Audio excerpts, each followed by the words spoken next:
চলো তোমাদের সাথে আজকে আমি একটা খিচুড়ি ব্লগ শেয়ার করব। এবার হয়তো তোমাদের মনে হচ্ছে খিচুড়ি ব্লগটা আবার কি। তো খিচুড়ি ব্লগটা হচ্ছে রথ থেকে উল্টো রথ পর্যন্ত প্রায় প্রত্যেক দিনেরই একটু একটু করে ভিডিও। এই কদিনের মধ্যে অনেক দিনই জগন্নাথ দেবের আশীর্বাদে জগন্নাথ দেবের ভোগ প্রসাদ পেয়েছিলাম। এর মাঝখানে একদিন আমাদের পাড়াতে কৃষক দিবস উদযাপন করা হয়েছিল।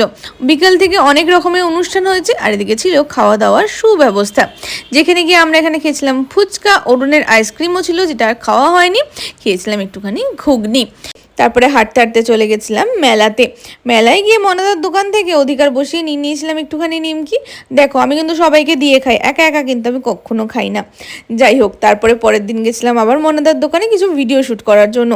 আমার বাইরে যত রকম শ্যুট থাকে, ফটো শ্যুট থাকে, ভিডিও শ্যুট থাকে, ওরা যে আমাকে কী লেভেলে হেল্প করে না তোমাদেরকে বলবো। হ্যাঁ, তোর কথাও বলছি দাঁড়া। মানে মেনলি আমাকে হেল্প করে মিষ্টি, পেন্না, দেবমাল্য, অনিকেত, আমার জীবনের চারটে, আনমোল, রতন, আরও অনেকেই হেল্প করে। মেন হেল্পটা এদের থেকেই পাই। এই সব কিছুর মাঝখানে আমার স্ট্রাগেলটা একটু দেখে নাও। মাঠের অবস্থা ছিল এই কদিন কিছুটা এই রকম।